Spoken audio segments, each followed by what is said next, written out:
Welcome to Capitalize Your Finances, the podcast that's your ultimate guide to mastering personal finances and unlocking the secrets of entrepreneurship. Each week, we dive into the world of personal finance and business development and have fascinating conversations with industry experts, seasoned entrepreneurs, and thought leaders who share their insights, strategies, and stories to help you get ahead in life. Whether you're a seasoned entrepreneur looking to scale your business or someone just starting out on your financial path, this podcast is your go-to resource for inspiration and actionable insights.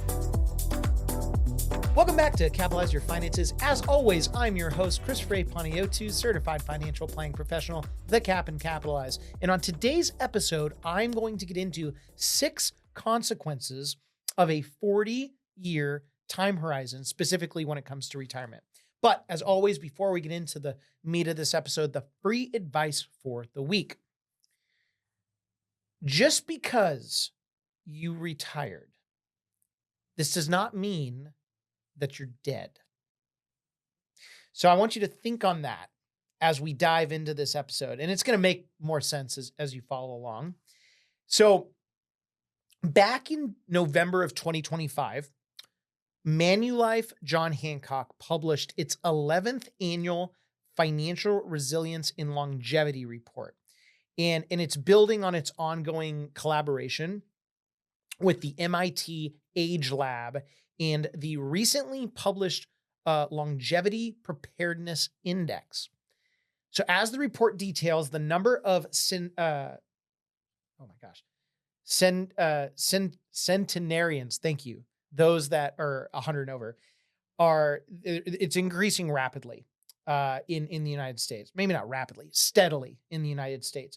And that means that the prospect of a 4-decade retirement is becoming rather normal. And at the same time, workers are retiring earlier than planned. And that further lengthens the retirement and adding to the challenge of adequate financial preparation for life after work. It's going to become an issue. And I'm seeing this in the industry to the nth degree. Now, this growth in longevity, it's rewriting the rules of retirement. And according to the report, there are also opportunities for you to plan for these new financial realities. And starting early and remaining committed, these are, with retirement, just in general, those tools are going to be essential for success. Of course, smart investing decisions and all the obvious things. But that's just the tip of the iceberg. And with that, I want to get into these 6 consequences, but more importantly, what you can do about it. So the first consequence that was talked about in the report: facing greater longevity, half of Americans feel off track. So the first edition of this report was published back in 2014. And in that report, 60% of respondents felt behind schedule on their retirement savings. Now, fortunately, the new report that came out, it shows a slight improvement, but it's barely noticeable. And half is still really, really bad. Now, what does this show? Unfortunately, there is still a huge disconnect between what people need to know about personal finance, in particular retirement planning, and what my industry has done to positively change that. And that's also why I'm doing the show in the first place. And for those of you that have listened to the show for years, I go on some rants about this from time to time, and this episode may not be an exception. The second thing that was noted: longer retirement means more stress and regret for many. So according to the report, 45% of early retirees say they are more financially stressed in retirement compared to when they were working. Only 23% of on-timers, meaning you retired at the time that you wanted to, or those that retired later, said the same. 75% of those retiring earlier than expected reported that they regret not saving more for retirement. Of those who retired on time, that same statistic drops materially to 57%, almost a 20% drop. So what's the big takeaway here? It's really simple. People need better guidance in taking their next best steps towards greater retirement confidence in regards to their retirement plan. Cannot be more cut and dry than that.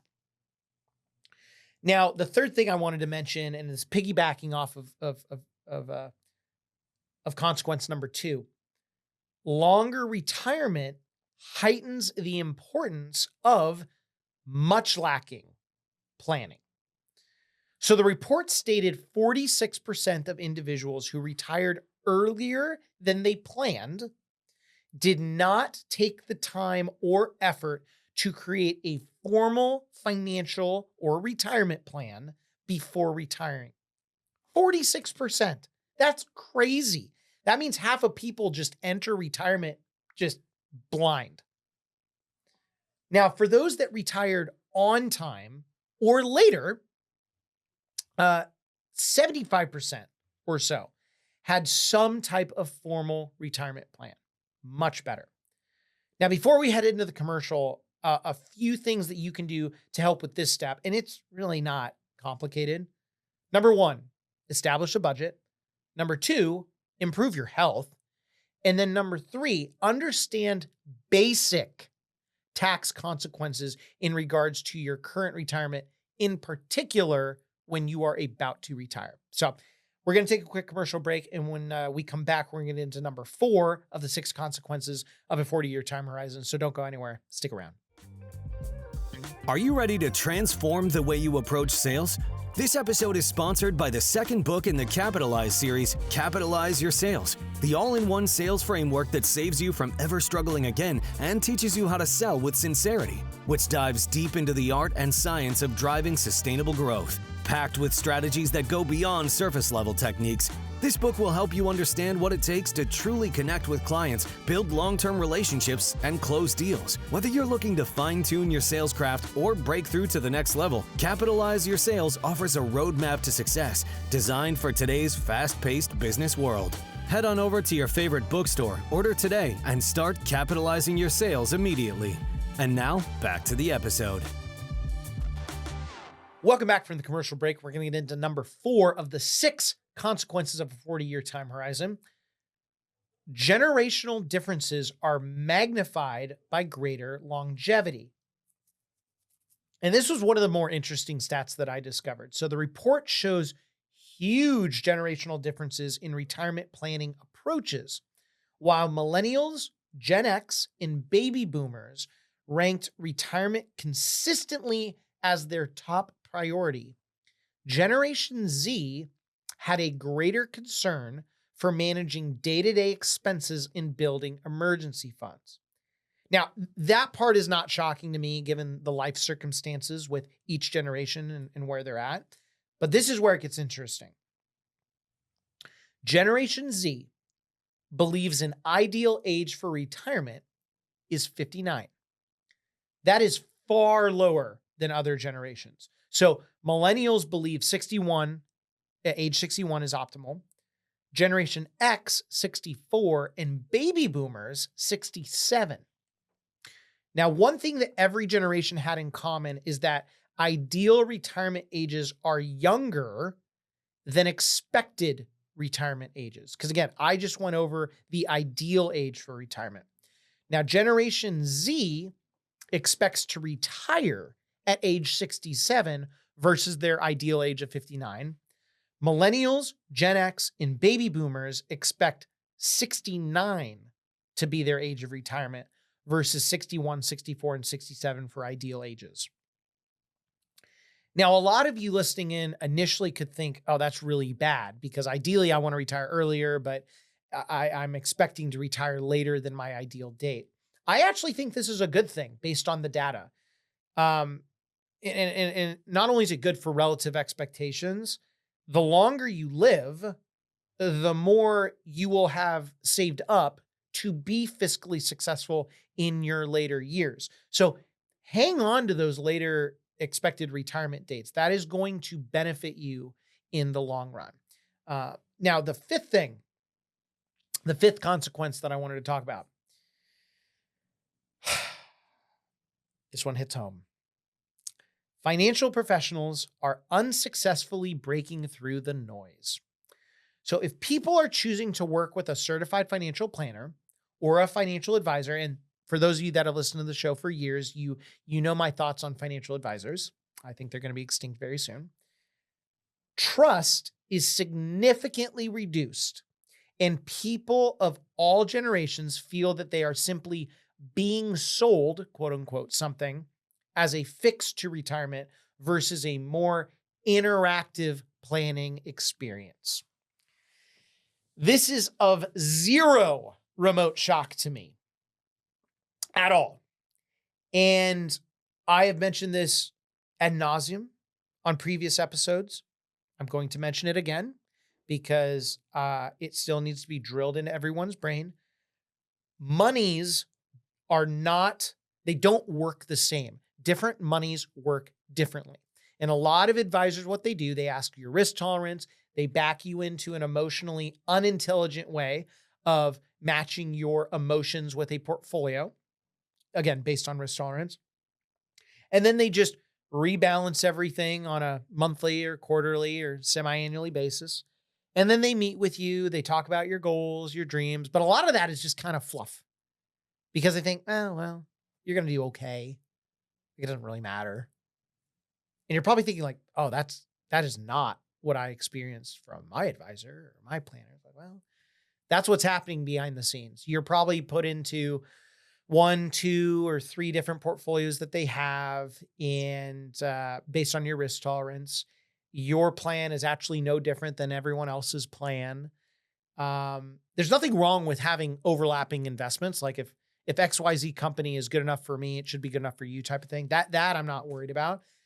But the issue with that is you're not really getting comprehensive planning advice. You're being lured into something that is deemed a financial plan, but you're thrown into a couple models, which, by the way, the industry rewards that because if that advisor decides to sell his or her practice down the road, you're actually going to get a higher multiple on it, as opposed to every single client has a completely custom situation.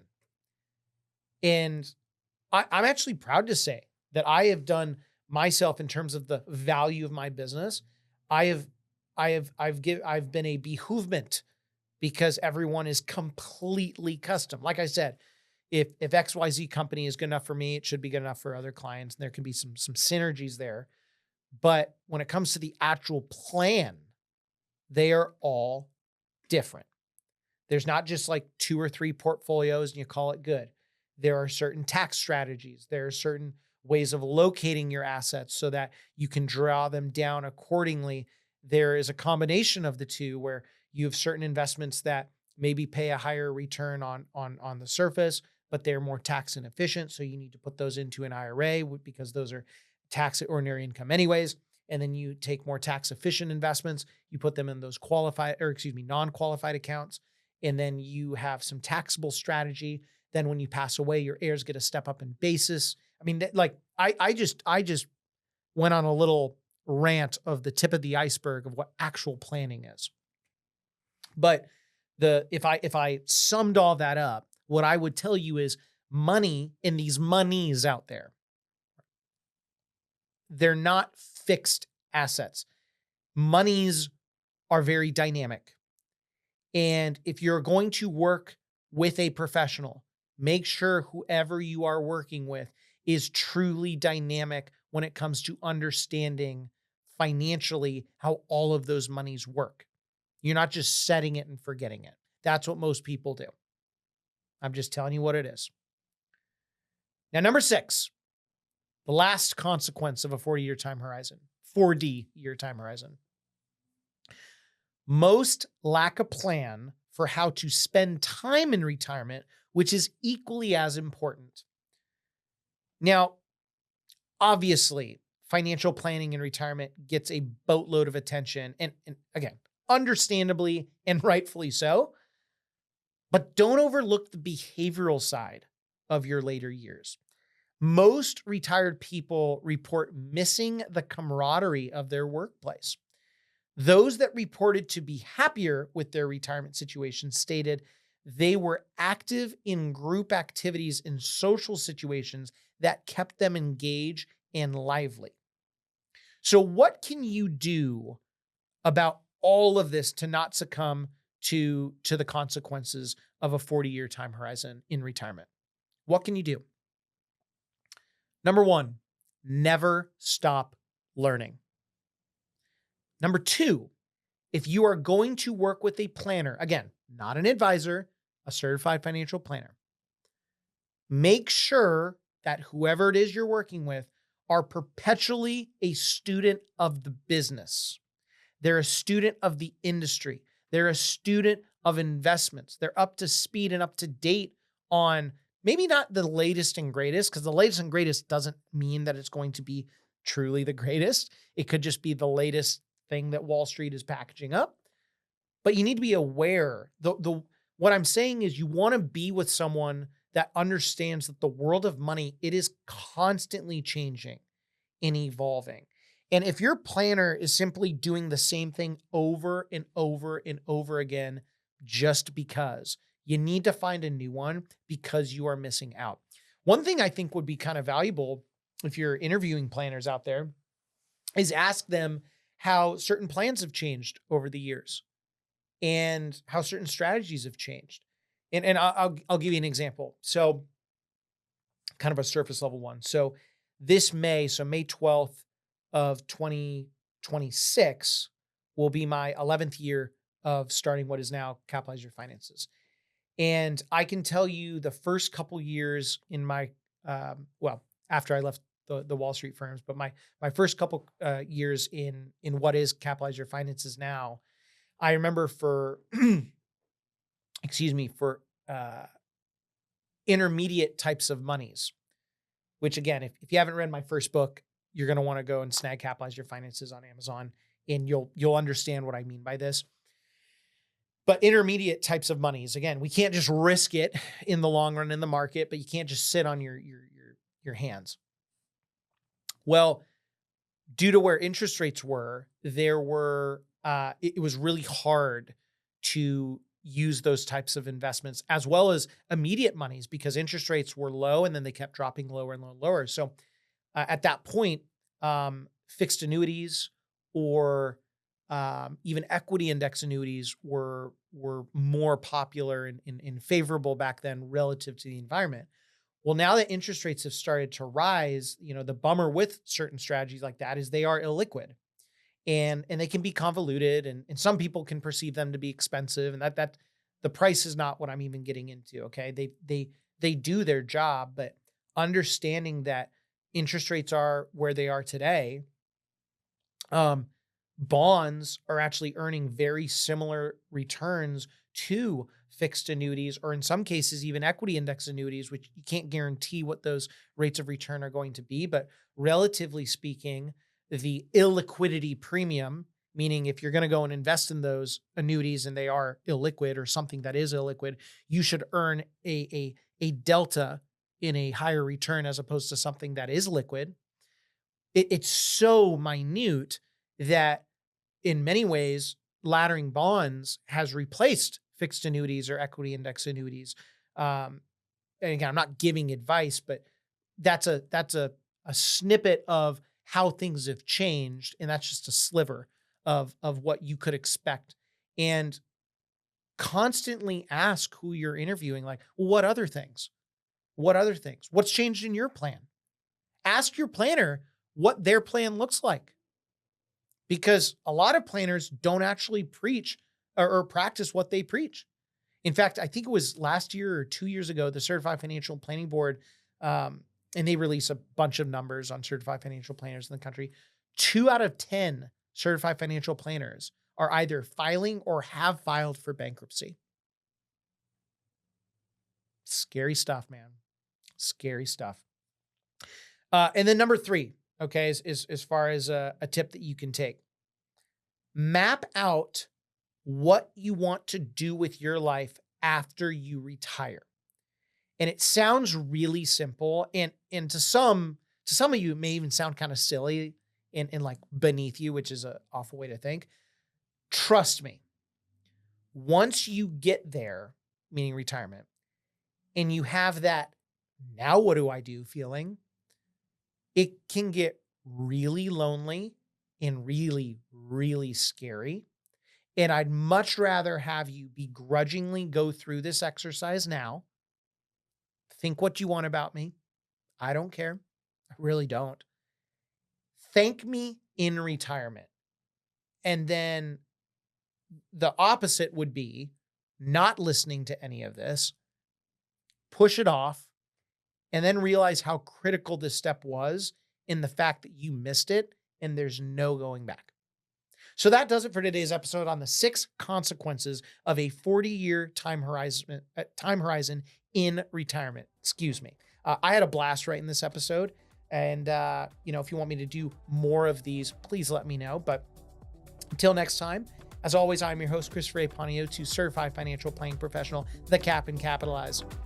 Like I said, until next time, keep capitalizing. Take care. As always, thank you for joining me today. If you have questions about today's episode or any personal finance questions, please reach out to me at Cap and Capitalize on Instagram, Chris@capitalizeyourfinances.com, or via our website, capitalizepodcast.com. If you want more Capitalize Your Finances content, head on over to capitalizepodcast.com and check out our blog, free resources, book, and online course. As always, I'm your host, Christopher A. Panayiotou, certified financial planning professional, the Cap and Capitalize. And until next time, keep capital. The information provided should not be considered specific tax, legal, or investment advice and is not specific to any individual's personal circumstances. Each taxpayer should seek independent advice from a tax professional based on his or her individual circumstances. These materials are provided for general information and educational purposes based upon publicly available information from sources believed to be reliable. The information in these materials may change at any time and without notice, and its accuracy cannot be guaranteed. There is no guarantee that any investment strategy will meet its stated objective. All investments involve risk, including potential loss of principal. Examples cited are hypothetical, are for illustrative purposes only, are not guaranteed, and subject to potential federal and state law amendments. There is no guarantee that you will achieve the results discussed or illustrated. Information on investment products is for informational purposes only and does not constitute an investment recommendation or a solicitation to buy or sell the investment products described herein. IRA withdrawals will be taxed at ordinary income rates. Withdrawals prior to age 59.5 may also be subject to a 10% penalty tax. Stock investing includes risks including fluctuating prices and loss of principal. Bonds are subject to market and interest rate risk if sold prior to maturity. Bond values will decline as interest rates rise. Bonds are subject to availability, change in price, call features, and credit risk. Bond yields are subject to change. Certain call or special redemption features may exist which could impact yield. Annuity protection guarantees are based on the claims-paying ability of the issuing insurance company. Fixed index annuities are complex, long-term investments designed for retirement purposes. Withdrawals may be subject to surrender penalties or foregoing benefits if withdrawn prior to the contract term. Investors should speak with a financial professional. Withdrawals prior to age 59.5 may be subject to a 10% penalty tax in addition to income tax. Annuities are not FDIC insured. Certain terms and conditions apply, so please read insurance company materials carefully. Christopher Panayiotou is a registered representative with and securities and advisory services offered through LPL Financial, a registered investment advisor, member FINRA SIPC. Capitalize Your Finances LLC is a separate entity from LPL Financial. Capitalize Your Finances is not registered as a broker-dealer or investment advisor. CRPS conferred by College for Financial Planning. The people and/or companies mentioned in this podcast are not affiliated with or endorsed by LPL Financial or Capitalize Your Finances.